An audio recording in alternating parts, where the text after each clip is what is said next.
Jalan-jalan ke Kediri, ada si Atang sama si Ajar. Perkenalkan, saya Purwo Besari. Selamat datang Sobat Belajar. Selamat datang Sobat Belajar di kesempatan kali ini bersama Kak Purwo Besari. Nah Sobat Belajar, sebentar lagi kita akan memasuki masa untuk seleksi penerimaan mahasiswa baru melalui jalur undangan ya Sobat Belajar. Nah tapi Sobat Belajar, jika memang tidak ibaratnya lolos di jalur itu, kita masih punya kesempatan di ujian SBMPTN atau SBMPTN UTBK dan juga ujian mandiri lainnya. Nah Sobat Belajar, meskipun soalnya tuh banyak dan susah, tapi kita harus menaklukkannya semuanya loh Sobat Belajar, karena di tahun ini UTBK SBMPTN ini tidak ada pengurangan nilai. Jadi kalau salah tidak minus ya Sobat Belajar, berbeda dengan tahun-tahun sebelumnya 2015. Oke Sobat Belajar, nah kita akan membahas soal tahun 2015 itu. Oke. Nah karena sekarang belajar itu mudah, ayo belajar, jangan kemana-mana. Jangan lupa belajar, karena sekarang belajar itu mudah. Ayo belajar! Selamat datang kembali Sobat Belajar. Nah Sobat Belajar, UTBK tahun 2015 ini biasanya identik dengan membahas teks dan juga tentang ejaan. Ejaan di sini menggunakan pedoman atau ejaan yang disempurnakan itu sendiri, meskipun sekarang menggunakan pedoman umum ejaan bahasa Indonesia atau PUEB seperti itu.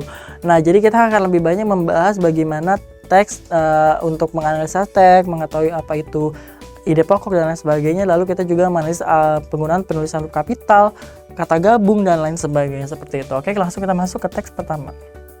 Nah ya, teks pertamanya adalah nah Sobat Belajar, kalau misalnya ketemu melihat atau mendapatkan soal teks seperti ini, langsung fokus saja kepada soal nomor satunya. Ini menanyakannya seperti apa, jangan kita membaca soalnya terlebih dahulu. Nah ternyata yang ditanyakan adalah gagasan utama paragraf ke-1. Nah jadi kita tidak perlu membaca paragraf kedua, akan langsung kita baca ke paragraf pertama. Semua orang pasti mengenal pendidikan. Pendidikan adalah proses internalisasi budaya ke dalam diri seseorang dan masyarakat, sehingga membuat orang dan masyarakat jadi beradab. Pendidikan bukan hanya merupakan sarana transfer ilmu pengetahuan, tetapi lebih luas lagi, yakni sebagai sarana pembudayaan dan penyaluran nilai, enkulturisasi dan sosialisasi. Anak harus mendapatkan pendidikan yang menyentuh dimensi dasar kemanusiaan. Dimensi kemanusiaan itu mencakup sekurang-kurangnya 3 hal paling mendasar. Nah, di sini kita bisa lihat sendiri. Pertama, untuk mengetahui apa gagasan pokoknya, kita harus tahu jenis paragrafnya. Nah, jenis paragrafnya itu ada 3 Sobat Belajar.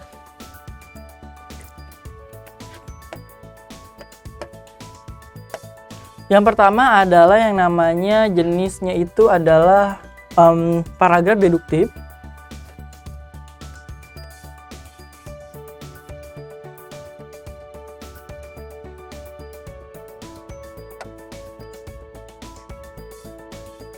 Deduktif. Lalu yang kedua adalah induktif.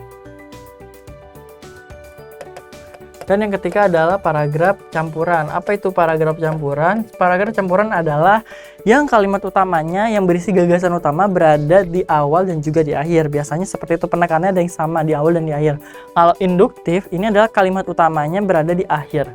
Dan kalau deduktif adalah kalimat utamanya berada di awal. Nah, kenapa kita harus mencari kalimat utama? Karena biasanya gagasan utama ada di kalimat utama. Kenapa? Karena pertama, nanti di gagasan utama itu akan ada segaris besar atau ide secara general atau ide secara umum. Nah, lalu hal itu akan dibantu dengan kalimat pendukung di kalimat-kalimat selanjutnya. Misal, yang ini adalah contohnya adalah misalnya menggunakan pendekatan paragraf deduktif. Kenapa demikian? Karena pertama di sini jelaskan pendidikan adalah proses internalisasi budaya. Nah, ini masih sangat umum sekali. Apa itu maksudnya internalisasi budaya? Lalu dijelaskan spesifik lagi mengenai pendidikan bukan hanya sarana transfer ilmu, tapi lebih luas lagi. Nah, jadi ada sarana pembudayaan. Nah, dijelaskan. Nah, disebut dengan internalisasi budaya itu apa? Ternyata tidak hanya transfer ilmu. Jadi seperti itu ya. Kenapa hal ini bisa dikatakan atau paragraf ini bisa dikatakan sebagai paragraf deduktif, karena di awal paragraf itu menjelaskan mengenai gambaran secara umum, lalu selanjutnya kalimat-kalimat yang mendukung pernyataan sebelumnya, seperti itu. Jadi jawabannya adalah pendidikan adalah proses internalisasi budaya.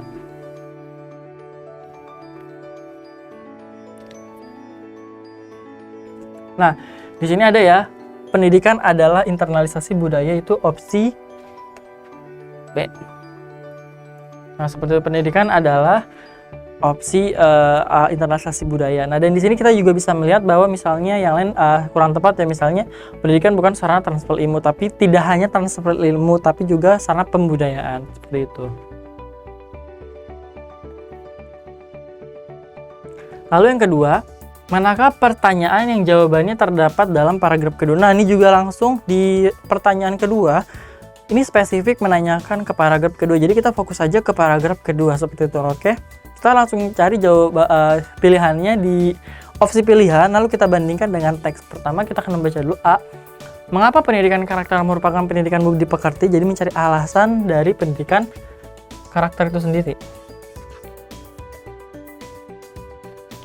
Alasan pendidikan karakter, alasan pendidikan karakter merupakan pendidikan budi pekerti. Oke.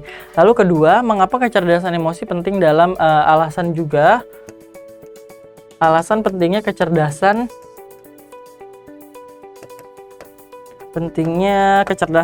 emosional atau kecerdasan emosi atau kecerdasan emosional.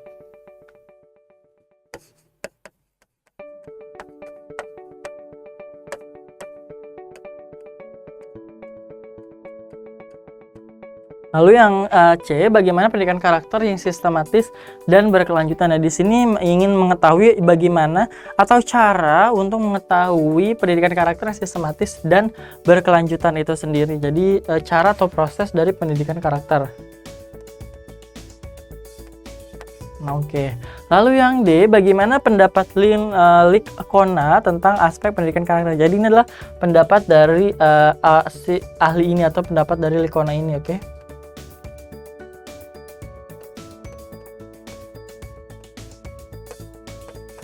Ataukah E, siapa yang mengemukakan 9 pilar? Nah ini jadi mencari nama orang.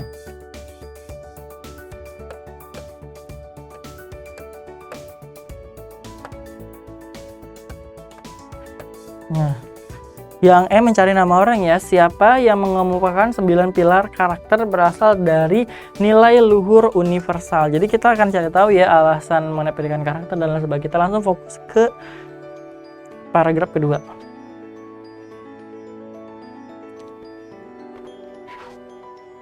Nah ini dia.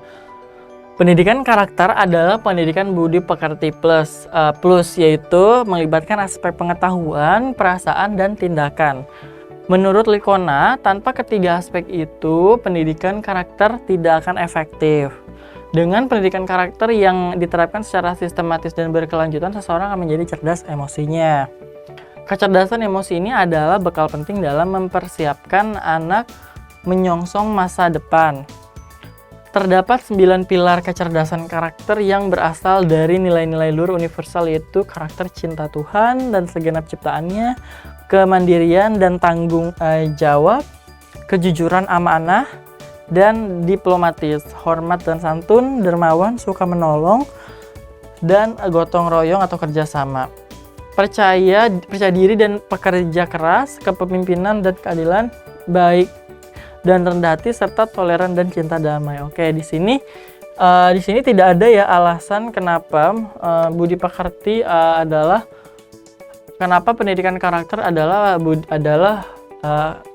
merupakan budi pekerti ya, karena di sini menjelaskan atau menspesifikasikan bahwa yang disebut dengan budi pekerti plus di sini adalah melibatkan aspek pengetahuan, perasaan, dan tindakan. Jadi itu yang mendapatkan nilai tambah. Nah, di sini plus di sini ini bahasa sudah diserap ke dalam bahasa Indonesia atau budi pekerti tambahan ya itu ya.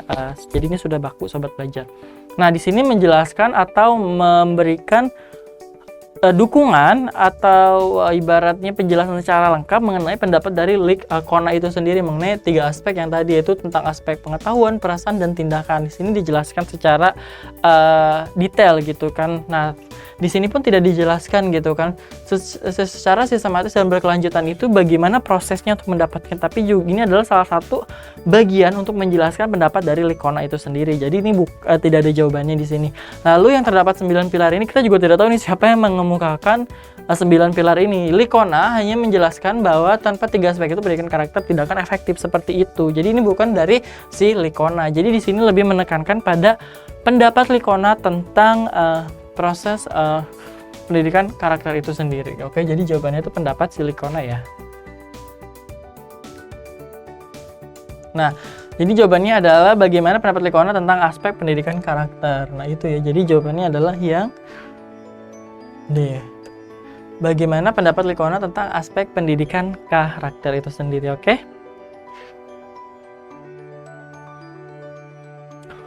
Oke, nah, apa kelemahan isi paragraf kedua? Oke, kita di sini kita akan membaca.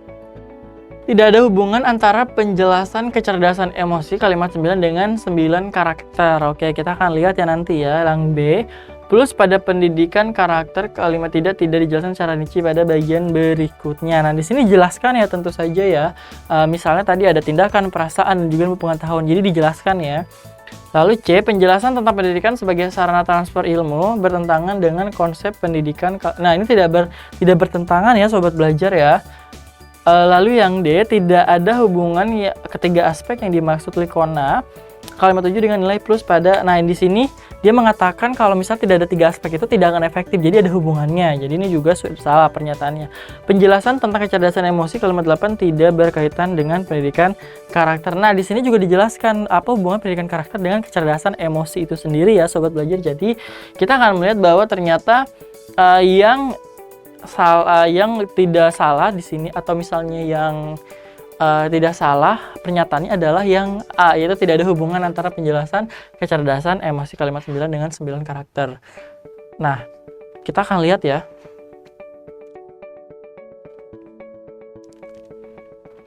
Nah, di sini ya, kecerdasan emosi ini adalah bakal penting dalam mempersiapkan anak menyongsong masa depan. Terdapat 9 kecerdasan karakter. Nah, di sini juga benar sekali tidak ada hubungannya. Jadi tidak ada penghubung antara bagaimana kecerdasan emosi ini bisa berhubungan atau berkorelasi dengan kecerdasan karakter ini. Jadi pertama adalah kecerdasan emosi, lalu tiba-tiba tidak ada dihubungkan dengan kecerdasan karakter. Jadi itu juga menjadi kelemahan. Jadi seperti itu. Tapi kenapa kalimat ini bisa ada? Karena kalimat ini mendukung pernyataan dari si Likona. Jadi seperti itu. Nah, kelemahannya terdapat di dua hubungan 9 dan 10, namun kalimat ini masih bisa dipakai untuk menjelaskan jawaban dari si Likona itu ya.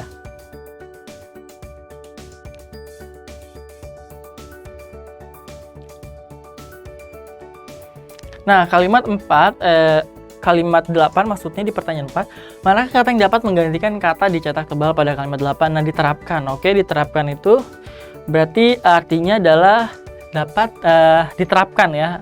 Diterapkan adalah dapat diterapkan. Nah, kata yang memiliki kesamaan makna di situ adalah pertama. Nah, yang memiliki kesamaan makna adalah terterapkan. Nah, di sini ada memiliki makna yaitu dapat diterapkan.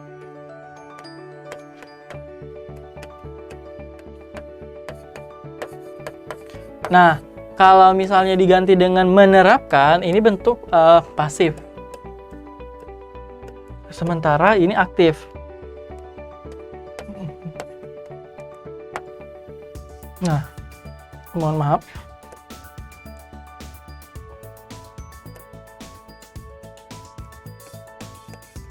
Nah, sementara ini bentuk aktif, jadi tidak memiliki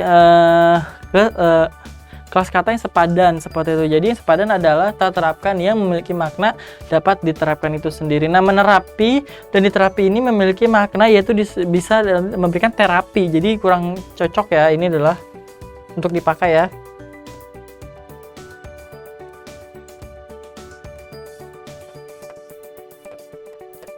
Lalu menerap juga ini kurang cocok ya. Menerap maksudnya adalah sesuatu yang terterap ya.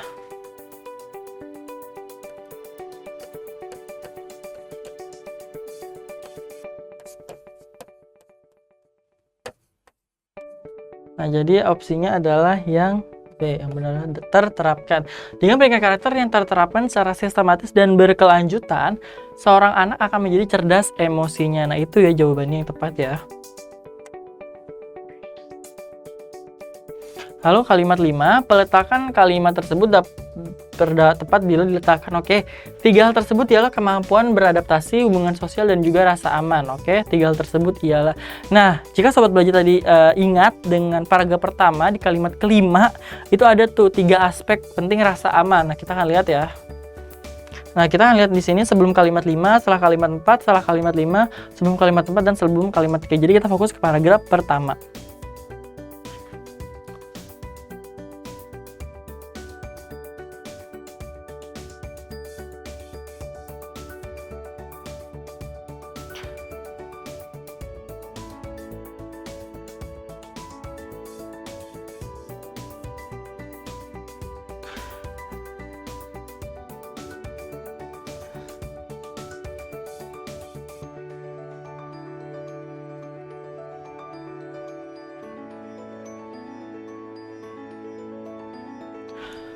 Oke, nah salah satu contohnya adalah 3 hal tersebut ialah kemampuan beradaptasi dengan hubungan sosial dan juga rasa aman. Nah, kalau misal tadi di kalimat kelima yaitu adalah memiliki 3 aspek penting. Nah, 3 aspek pentingnya dijelaskan lagi atau dirincikan lagi yaitu adalah dengan hal ini, yaitu adalah kemampuan beradaptasi, hubungan sosial, dan juga rasa aman. Nah, ini jadi dipakai setelah kalimat kelima ya sobat belajar. Nah, setelah kalimat kelima. Nah, seperti itu ya sobat belajar. Jadi setelah kalimat kelima kita akan membuktikan nanti apakah ini benar atau tidak ya sobat belajar.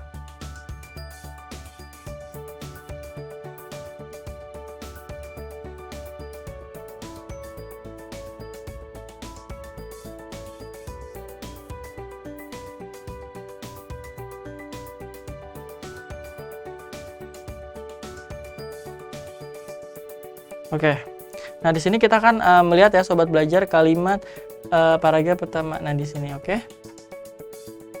Nah di sini kita bisa lihat dimensi kemanusiaan itu mencakup sekurang-kurangnya 3 hal paling mendasar. Nah 3 hal paling mendasar tadi ialah 3 hal itu yang tadi di soal sudah kita lihat ya sobat belajar ya.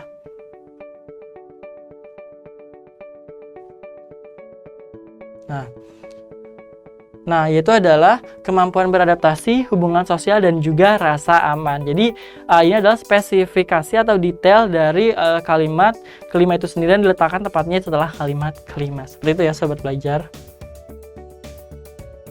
Oke, nah sekarang kita memasuki ke ejaan itu sendiri ya. Oke, kita akan memasuki ke dalam ejaan itu sendiri, oke. Nah, ejaan di sini lebih menekankan pada apakah ini sesuai dengan EYD atau tidak. Nah, yang sekarang sudah diubah menjadi PUEB atau Pedoman Umum Ejaan Bahasa Indonesia seperti itu, oke. Yang pertama ini adalah mengenai inti kalimat. Nah, sobat belajar, inti kalimat ini adalah mencari minimal subjek dan juga subjek dengan predikat. Nah, predikat ini biasanya adalah verba atau kata kerja. Nah, jadi untuk mengetahuinya yang manakah subjeknya dan juga manakah verba, kita harus menganalisisnya sesuai dengan tata bahasanya atau bahasa asingnya atau Inggrisnya adalah grammarnya seperti itu. Nah, kita harus cari tahu apa sih tata bahasanya. Nah, contohnya ini. Untuk mendongkrak jumlah penonton, Barcelona menurunkan harga tiket beberapa laga, terutama di Piala Raja. Nah, dari kalimat ini kakak yang bertanya, yang manakah yang termasuk dengan subjeknya? Apakah untuk mendongkrak jumlah penonton atau Barcelona atau apa? Nah, sobat belajar, meskipun subjek identik berada di awal kalimat, bukan berarti yang di awal kalimat adalah subjek. Nah, contohnya ini. Dari untuk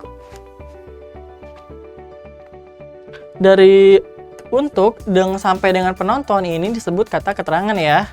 Kata keterangan atau adverbia ya. Nah, atau adverbia. Nah, sementara setelah koma ini baru memasuki si kalimat utamanya, yaitu adalah Barcelona. Nah, si Barcelona ini adalah subjeknya. Seperti itu. Nah, kenapa ini kata keterangan biasanya ada di belakang, kok ada di depan gitu kan? Nah, karena biasanya kan S P, O, K gitu kan. Nah, terus K-nya kenapa di depan? Nah, ini menggunakan inversi kalimat atau kalimat yang dibalik. Jadi, keterangan dulu diberikan koma, diberikan pemisah supaya untuk tidak menunjukkan kalau itu bukan kalimat utama. Jadi, ini disebut dengan inversi kalimat seperti itu. Nah, lalu menurunkan. Nah, menurunkan di sini adalah verba ya. Verba atau kata kerja ya. Nah, objeknya apa? Subjek, predikat, objeknya harga tiket. Seperti itu, harga tiket itu adalah sudah termasuk objek. Nah, kita akan lihat mana di sini yang termasuk subjek dan juga verba. Yaitu ya, untuk mencari jawaban inti kalimat adalah subjek dan verba. Kita akan lihat ya. Ada Barcelona, ada menurunkan. Nah, dan antara opsi B dan C ini adalah menurunkan ya. Harga tiket. Nah, apakah kita memilih di Piala Raja atau beberapa laga? Yang mana pilihannya? Nah, di Piala Raja ini disebut dengan pelengkap ya. Jadi ini adalah objeknya, lalu ini pelengkapnya. Jadi yang diambil adalah beberapa laga ya, karena ini termasuk pelengkap. Oke, jadi ini termasuk pelengkap ya. Jadi yang benar adalah B. Barcelona menurunkan harga tiket beberapa laga. Nah, ini inti kalimatnya seperti ini. Itu ya sobat belajar. Oke, nah sekarang juga masuk ke inti kalimat. Oke, ini juga wah panjang sekali ya. Bagaimana nih menjawabnya? Oke. Nah, sama, kita tidak usah panik gitu kan. Kita hanya perlu mengetahui yang mana sih subjek predikatnya. Jadi dengan cara menganalisis. Nah, yang jadi sulit adalah kemampuan sobat belajar untuk menganalisis tata bahasa dalam bahasa Indonesia. Khususnya tata bahasa yang ada di sebuah kalimat. Kalau misalnya kalimat sederhana misalnya, saya pergi ke pasar, itu kan mudah subjek, predikat, keterangan gitu kan. Tapi kalau misalnya seperti ini, ini akan menjadi lebih sulit gitu kan, karena kalimatnya majemuk seperti itu, oke? Dalam penelitian ini, kami telah menunjukkan bahwa kulit di daerah yang secara alami tanpa rambut memproduksi inhibitor yang menghentikan WNT dari melakukan tugasnya, ungkap Profesor Sarah E. Miller. Nah loh, Kak, banyak sekali loh Kak di sini verbanya loh Kak. Oke, kita identifikasi dulu yang mana verba. Satu ini verba. Lalu di sini juga memproduksi. Nah, lalu di sini yang pasti ya, tadi kakak sudah menjelaskan kalau ini termasuk dengan apa? Kata keterangan atau adverbia ya. Di sini adalah adverbia. Nah, atau kata keterangan. Nah, yang subjek gimana? Nah, setelah ada koma, baru nih ke kami. Kami apa nih kami? Kami adalah subjek gitu. Nah, kalau subjek ya sudah, karena verbanya ada di sebelum subjek, berarti ini adalah kalimat utamanya dan ini adalah si verba dari si subjek kami gitu. Jadi kami menunjukkan netlanya apa, ini adalah keterangannya seperti itu. Ini keterangannya, jadi keterangan waktunya gitu. Kami telah menunjukkan, tapi intinya adalah subjek dan juga verba. Jadi kami telah menunjukkan. Lalu kok yang memproduksi itu bagaimana Kak? Nah, ini dipisahkan oleh konjungsi bahwa. Nah, konjungsi bahwa ini menunjukkan bahwa yang selanjutnya adalah keterangan seperti itu. Jadi dari bawah kulit di daerah. Nah, kulit di daerah ini kulit di daerah yang secara alami. Ini adalah keterangan dibalik yang memproduksi, ini subjeknya. Ini verbanya. Ini adalah keterangan dari kalimat majemuk yang kami telah menunjukkan. Jadi intinya adalah kami dan juga menunjukkan. Nah, jadi ini ya jawabannya adalah B. Kami menunjukkan. Wah, dari panjang seperti itu hanya jawabannya 2. Kami menunjukkan ya. Jadi itu ya jawabannya ya.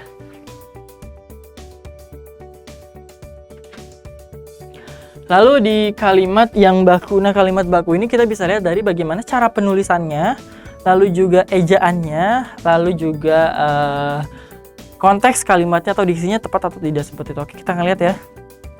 Oke, ini dia kalimat yang baku adalah, oke kita akan lihat, pemeriksaan terhadap barang bukti membuktikan bahwa tersangka bersalah. Oke. Kalimat baku dapat dilihat dengan susunan kalimat atau tata bahasanya ya, dengan ejaan yang tadi kakak lihat ya, efektif atau tidak gitu kan. Lalu juga setelah itu apakah ini ambigu atau tidak. Kalau ambigu berarti juga tidak termasuk kalimat yang baku gitu kan. Nah, pemeriksaan di sini adalah subjek. Lalu di sini adalah verba. Nah, di sini keterangannya ya gitu. Nah, ini juga keterangan, oke. Nah, lalu di sini bahwa, nah di sini bukan, nah oh ya kalimat baku berarti di sini kita mencari kalimat ya, bahwa sampai dengan akhir di sini bukan kalimat, ini adalah ke adverbia atau kata keterangan. Jadi ini sudah tidak termasuk ya. Lalu yang C, pihak sekolah menjelaskan bahwa kepada orang tua siswa mengenai peraturan sekolah. Nah, di sini ada kata keterangan bahwa, jadi pemotongannya kurang tepat ya. Seharusnya pihak sekolah menjelaskan kepada orang tua siswa mengenai peraturan sekolah. Jadi ini tidak efektif ya. Tidak efektif maka tidak baku juga. Lalu yang D, para siswa mendengarkan tentang komanya di sini kurang tepat ya, pemotongannya jadi kurang tepat. Jadi ini harusnya dihapuskan, jadi ini juga salah. Nah, di sini perusahaan telah memberikan untuk kepada beberapa karyawan penghargaan. Nah, di sini harusnya dihilangkan antara untuk dan untuknya dihilangkan supaya kalimatnya menjadi kalimat yang jelas atau tidak ambigu. Perusahaan itu telah memberikan kepada beberapa orang karyawan penghargaan seperti itu. Jadi ini penambahan kata konjungsi untuk jadi kurang tepat ya, jadi salah. Nah, jadi yang tepat adalah yang subjek dan juga sudah memenuhi kriteria kalimat ya. Oke, jadi jawabannya adalah yang A, seperti itu ya sobat belajar.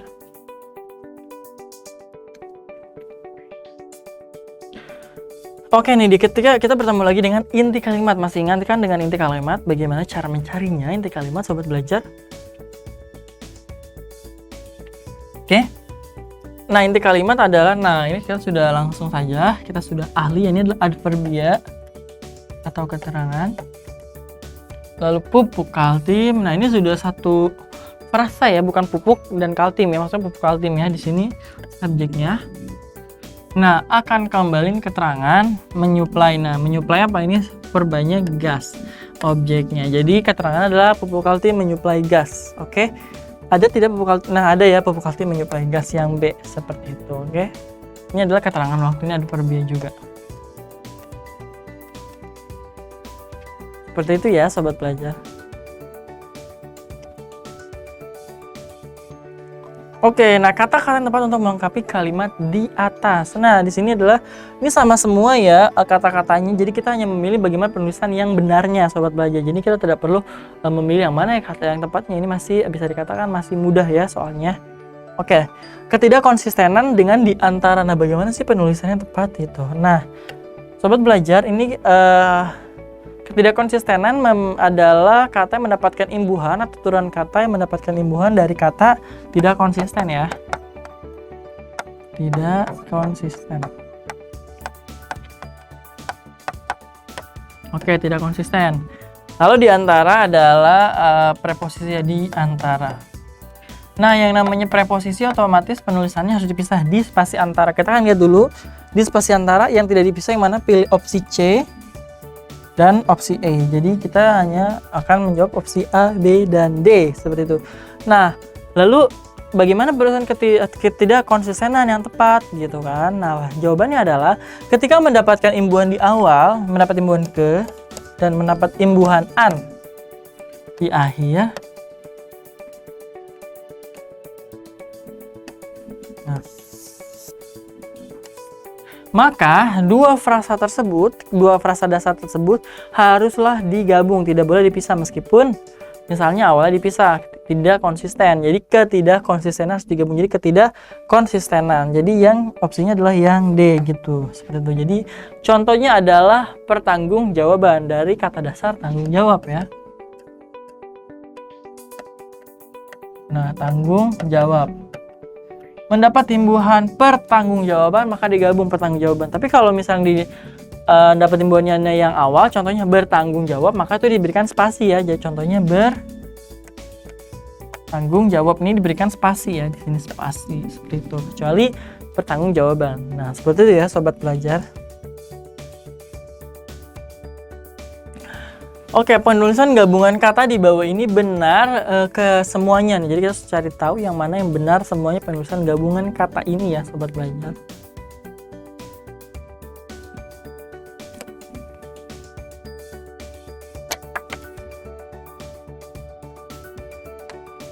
Oke, yang pertama, tanggung jawab, kerjasama, tanda tangan, terima kasih. Nah, sobat belajar, tanggung jawab ini benar dipisah. Namun kerjasama juga ini salah ya, ini harusnya diberikan spasi atau dipisah, kerja spasi sama seperti itu. Dan juga tanda tangan ini juga salah ya, ini harusnya dipisah. Nah, terima kasih benar dipisah. Lalu yang kedua, Semi permanen ini benar dipisah. Ini benar. Mancanegara juga benar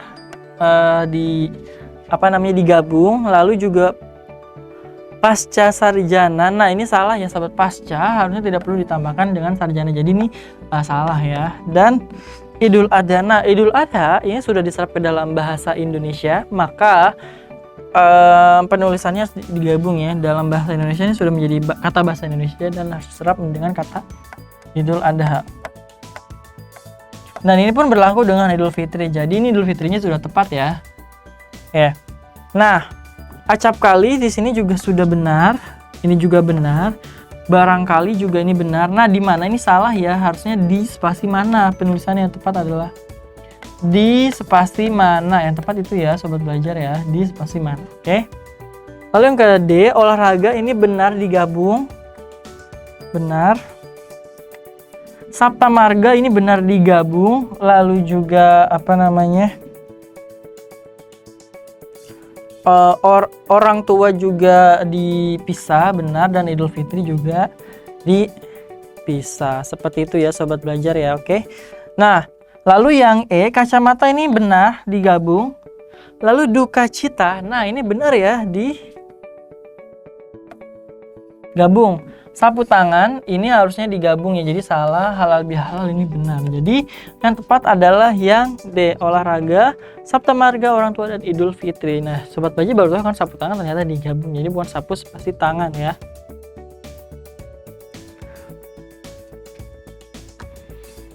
Nah, penulisan yang sesuai dengan Puebi adalah yang mana nih sobat belajar? Yang tahu penulisan uang? Tidak hanya kita hanya memakainya saja, tapi kita harus tahu loh bagaimana penulisannya benar di penulisan secara baku. Nah, yang benar adalah yang E ya. Jadi setelah rupiah tidak diberikan spasi, lalu juga tidak diberikan tanda strip seperti ini. Jadi yang benar adalah tanda strip. Jadi yang baku yang ini yang E ya. Nah, yang ke-8, dalam kalimat terdapat kesalahan penulisan kata gabung kecuali terdapat kesalahan penulisan. Berarti yang benarnya ya sobat belajar, oke. Kita harus mencari tahu yang benar yang mana, oke. Nah, Ditjen Pajak langsung memberikan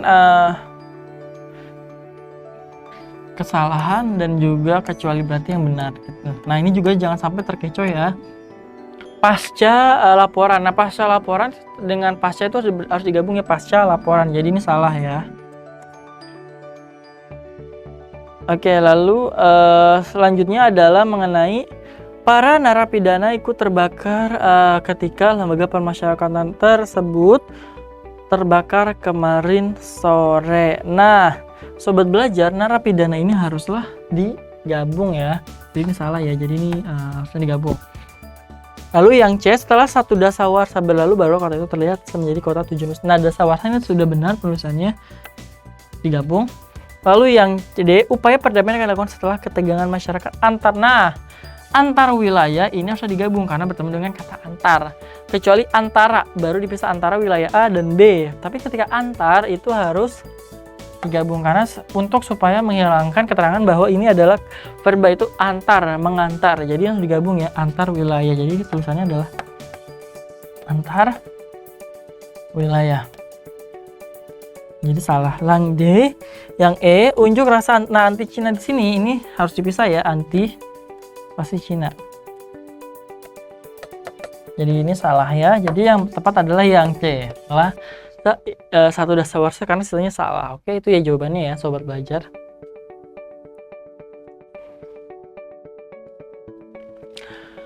Oke, penulisan gabungan kata yang salah berikut kecuali, berarti kita cari yang benar ya. Ini juga jangan sampai terkecoh lagi.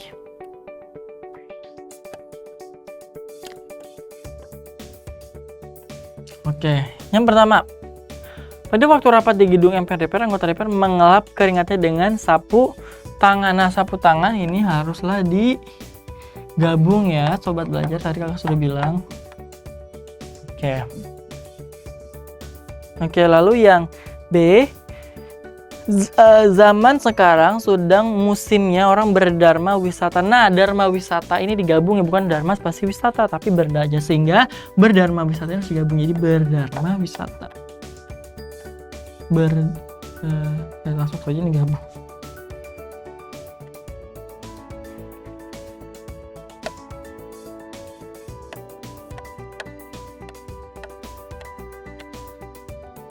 Oke. Lalu yang C, duka cita sedang melanda bangsa Indonesia mengenai masalah penggelapan pajak yang sangat fantastis. Nah, sobat belajar, duka cita ini haruslah digabung ya ini. Kecuali suka dan duka itu baru dipisah. Sukacita, duka cita itu harus digabung ya penulisannya. Yang D, tidak zamannya lagi orang memakai mesin hitung tangan. Nah, mesin hitung tangan ini adalah suatu frasa, yaitu kalkulator ya. Nah, ini tulisannya sudah benar ya. Lalu yang E, siswa yang duduk di kelas 3 sedang menggambar persegi panjang sebagai. Nah, persegi panjang ini harus dipisah dengan persegi dengan panjang ya. Ini harusnya dipisah ya. Kecuali segitiga baru digabung ya. Tapi kalau persegi panjang dipisah. Oke, jadi ini salah. Jadi jawabannya adalah yang D. Tidak zamannya lagi orang memakai mesin hitung tangan. Nah, itu ya jawabannya ya. Oke, kalimat 10 memberikan kalimat yang benar menurut pemakaian gabungan kata dan kata. Nah, ini banyak sekali menggunakan kata gabungan. Karena nih, kadang-kadang kita, wah ini harusnya dipisah, ini harusnya digabung. Nah, kita tidak boleh mengira-ngira ya Sobat Belajar. Kita harus mengetahuinya berdasarkan KBBI itu sendiri ya. Jadi harus sering-sering mengecek KBBI ya. Dania pandai memadukan pakaian dengan aksesoris lainnya. Nah, di sini kalimat yang benar adalah berarti termasuk penulisannya dan juga gabungan kata. Jadi kita harus menganalisis apakah turunan katanya benar atau tidak. Contohnya kata mempadukan. Nah, dari mem dapat timbuhan mem ditambahkan dengan padu.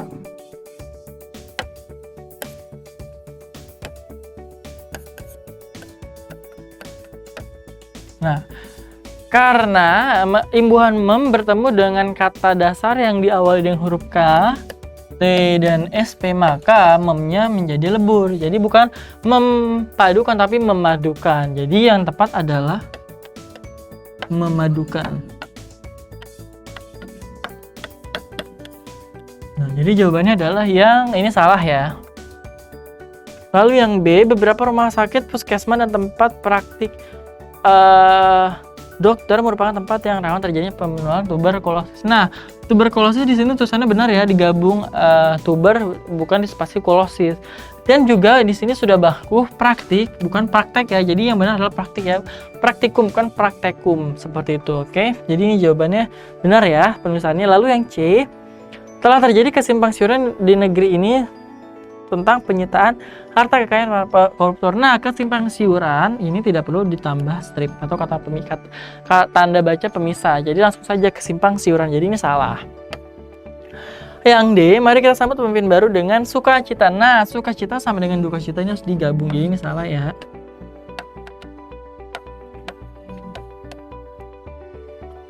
Yang E, sinar ultraviolet yang berlebihan dapat menyebabkan kanker kulit. Nah, di sini belajar tahu yang mana yang salahnya. Benar sekali, ultraviolet ini harus digabung ya, ultraviolet. Jadi ini salah. Jadi yang tepat adalah yang B. Beberapa rumah sakit, puskesmas, dan tempat praktik dokter merupakan tempat yang rawan terjadinya penularan tuberkulosis. Seperti itu, oke? Jadi sudah tahu ya jawabannya ya, sobat pelajar.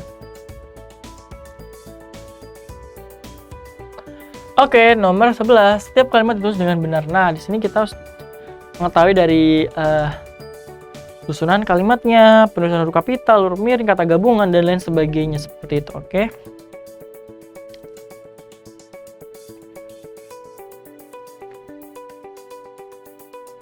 Oke. Di sini salah, sapu tanganku ini harusnya digabung.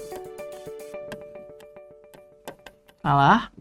Lalu di sini juga Tuhan yang Maha Esa. Nah, karena di sini ada Tuhan, sesuai dengan aturan huruf kapital, maka yang mengikutinya atau sifat yang mengikutinya juga harus diikuti dengan kapital. Contohnya Tuhan, yangnya juga harus kapital.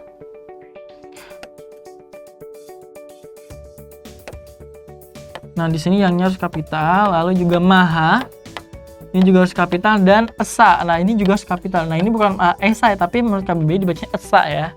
Jadi Tuhan yang Maha Esa ini harus kapital. Jadi ini salah. Non Indonesia ini tidak perlu diberikan tanda strip non Indonesia. Jadi harusnya non spasi Indonesia. Jadi ini juga salah ya. kecuali non formal sudah menjadi kesatuan tersendiri non formal. Oke, lalu yang D, marilah kita bersyukur pada Tuhan yang Maha Pengasih. Nah, ini sudah tepat ya, Tuhan yang Maha Pengasih. Nah, inilah sifat yang dari mencirikan si Tuhan itu. Lalu yang E, penduduk Indonesia belum ber-KTP tidak diperbolehkan mengendarai kendaraan bermotor di. Nah, di sini salah atau benar? Di sini tepat ya untuk memberikan spasi atau penekanan jadi ber-KTP itu sendiri. Jadi di sini sudah tepat. Yang salah adalah penulisan jalan raya. Nah, jalan raya di sini harusnya tidak ditulis dengan kapital, harusnya biasa saja karena ini bukan menjelaskan tentang geografi karena tidak diikuti di geografi. Contoh misalnya jalan raya, misalnya Situbondo misalnya. Nah, baru ini kapital atau misalnya Jalan Situbondo atau Jalan Menteng Dalam seperti itu. Nah, itu juga boleh. Tapi kalau seperti ini karena tidak ada geografinya, tidak usah dikapitalkan. Jadi ini salah. Jadi yang tepat adalah yang D. Marilah kita bersyukur kepada Tuhan yang Maha Pengasih ya. Oke.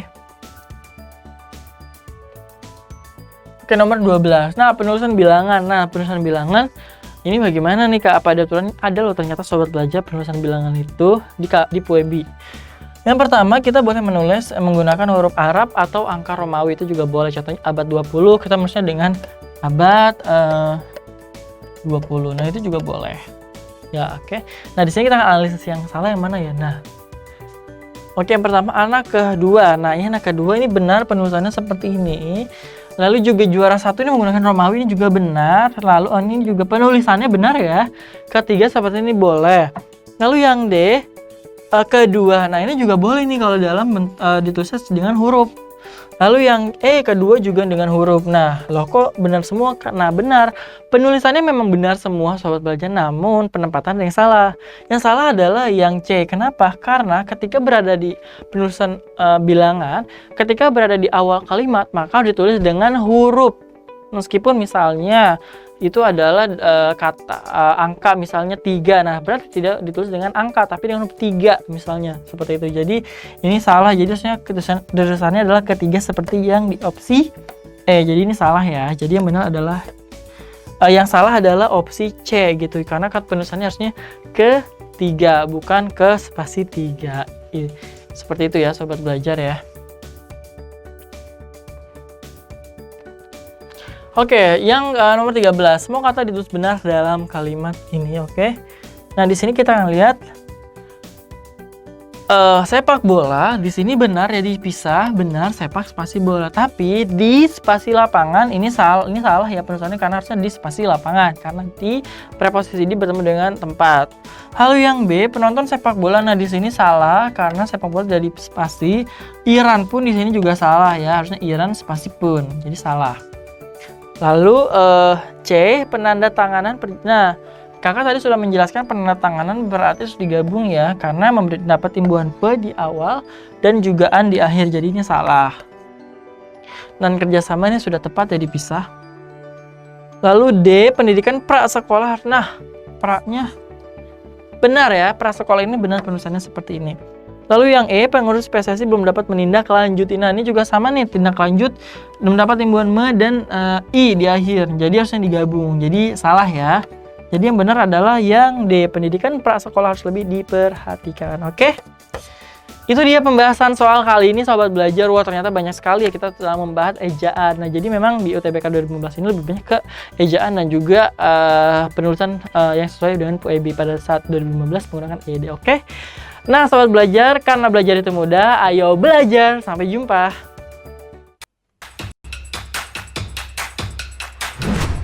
Jangan lupa belajar, karena sekarang belajar itu mudah. Ayo belajar!